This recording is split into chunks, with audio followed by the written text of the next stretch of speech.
Arabia Saudita dice que ha interceptado 3 drones que entraron a su territorio desde el espacio aéreo iraquí, en la última señal de que los estados del Golfo siguen siendo vulnerables a los grupos proxy respaldados por Irán. Una portavoz del Ministerio de Defensa saudita dijo que el reino tomará las medidas operativas necesarias contra cualquier intento de violar su soberanía y proteger a los civiles en territorio saudita. Bueno, el incidente ocurre apenas un día después de un supuesto ataque con drones cerca de la planta nuclear Barakah en Abu Dhabi, lo que genera preguntas sobre si las milicias en Irak están probando nuevas rutas y qué significa esto para el frágil alto al fuego en la región. Nos acompaña para discutir más sobre el tema la doctora Kenneth M. Pollock, vicepresidenta de políticas en el Middle East Institute. Doctora Pollock, el ministro de Relaciones Exteriores de Irán, Abbas Araghchi, sostuvo recientemente una llamada telefónica con su homólogo saudita después de este incidente.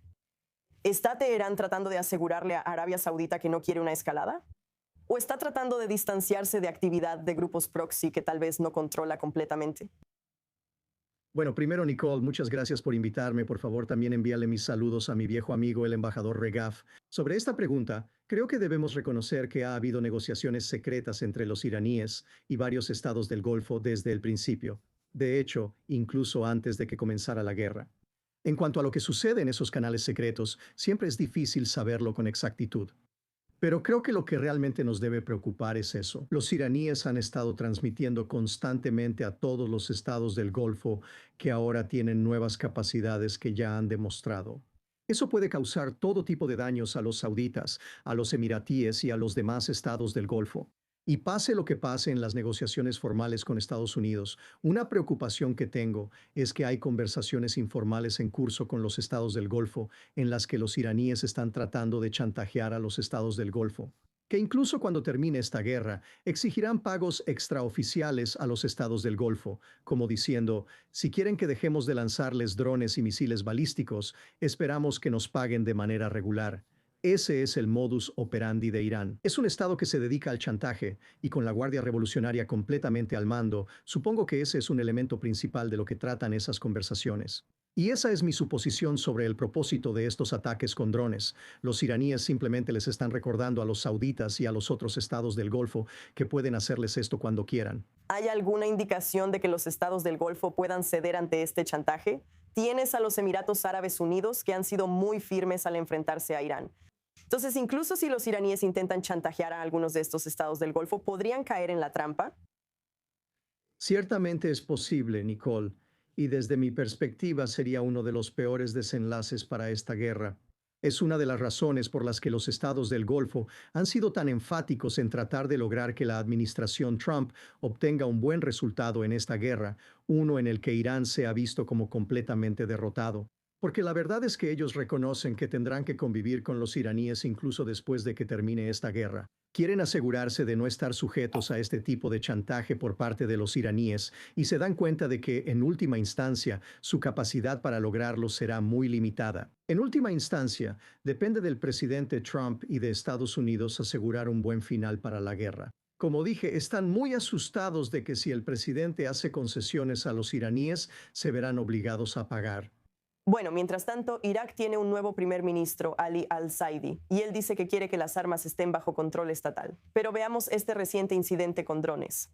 ¿Es una prueba temprana de si Bagdad realmente puede controlar a las milicias respaldadas por Irán o una señal de que la influencia de Irán no está debilitándose en absoluto dentro de Irak? Así que primero, no creo que debamos asumir que la influencia de Irán se está debilitando dentro de Irak. No hay absolutamente ninguna indicación de eso. En última instancia, el gobierno que se formó en Bagdad se basa en lo que llamamos en inglés el marco de coordinación. Ellos tienen lazos muy estrechos con los iraníes. No hay ninguna indicación de que eso haya disminuido en lo absoluto. Ali al-Saidi es un hombre de negocios, no tiene experiencia en política. No está nada claro qué podrá hacer en cuanto a reestructurar el Estado iraquí y poner a las milicias Hashd al-Shaabi, especialmente las milicias respaldadas por Irán, completamente bajo su control. En cuanto a si este ataque con drones en particular está relacionado con eso, es imposible decirlo con certeza, pero yo no lo descartaría en absoluto. Primero, no sabemos si los drones vinieron de Irak o si vinieron de Irán y simplemente sobrevolaron Irak. Ambas opciones son posibles. Si fueron lanzados desde Irak, no sabemos exactamente por qué. Obviamente, durante el fin de semana surgieron informes sobre bases secretas israelíes en el desierto iraquí. Esto podría ser uno o más grupos iraquíes buscando venganza por algo así. Pero sí, creo que al final del día, uno de los mensajes que claramente se está transmitiendo es que Irán todavía tiene una influencia tremenda en Irak. Irán puede usar Irak para golpear a los estados del Golfo, y los estados del Golfo no deberían olvidar eso. Ken, si esta guerra vuelve a empezar, ¿cuál sería tu recomendación para los estados del Golfo para enviar un mensaje más fuerte a Irán de que no pueden caer en estas tácticas de intimidación? Así que creo que tienes toda la razón. Primero que nada, deben mantenerse firmes junto a Estados Unidos si se reanudan las operaciones de combate. Pero también creo que, de nuevo, es absolutamente imprescindible que los estados del Golfo dejen claro a la administración Trump qué considerarían aceptable en estas negociaciones y en una resolución final de este conflicto. Sabes, esta guerra se trata de mucho más que solo de Estados Unidos e Irán. Se trata de Israel e Irán. Se trata de los estados del Golfo e Irán. Se trata de cada país que utiliza el estrecho de Hormuz, ya sea para sacar petróleo y otras formas de energía o para enviar exportaciones. Todos tienen un interés directo en esto, y al final del día Estados Unidos tiene que sentarse en esa mesa, no solo como Estados Unidos, sino como el líder de la comunidad internacional. Tiene que ser una resolución que funcione para todos nosotros y que no deje a este régimen iraní con ninguna capacidad de chantajear a ninguno de los miembros de la comunidad internacional. Ken Pollack, fue un gusto tenerte con nosotros hoy en I-24 News English. Muchas gracias por acompañarme. Muchas gracias por invitarme, Nicole. Regresamos con esta conversación aquí en el estudio, todavía con el embajador Mark Regev. Mark, como comentábamos antes de que tuviéramos estas dificultades técnicas, ¿qué significaría que la guerra se reanudara y cómo está sintiendo Irán esta presión en este momento? Todos los informes indican que Estados Unidos, Israel y los estados del Golfo se están preparando para una guerra renovada. ¿Qué se necesitaría en esta etapa para lograr algún tipo de avance diplomático? Así que la pelota está claramente del lado de Irán. Quiero decir, Trump ha sido muy claro sobre lo que necesita para terminar con esto. Él necesita un movimiento serio por parte de los iraníes en el tema nuclear. Y él ha puesto sus cartas sobre la mesa. Dijo que el material nuclear, como él lo llama, que es el uranio ya enriquecido al 60%, tiene que ser retirado de Irán. Y su capacidad para enriquecer más uranio tiene que ser desmantelada. Creo que está muy claro lo que se tiene que hacer. Hasta ahora Irán no ha aceptado hacer esto. Ahora, la amenaza del uso de la fuerza, la amenaza de un regreso al conflicto militar, seguramente está preocupando a los iraníes. Mientras tanto, incluso antes de esa decisión, el hecho de que los estadounidenses hayan impuesto este bloqueo a la exportación de petróleo iraní, los iraníes están sufriendo. Y creo que Trump los tiene por la yugular. Incluso sin la amenaza de fuerza, él puede simplemente esperar a que cedan y puede usar la presión económica estadounidense para degradar su sociedad, su economía, su capacidad de pagar a sus propios soldados, su capacidad de sobrevivir como país. Así que está claro que los iraníes están bajo presión.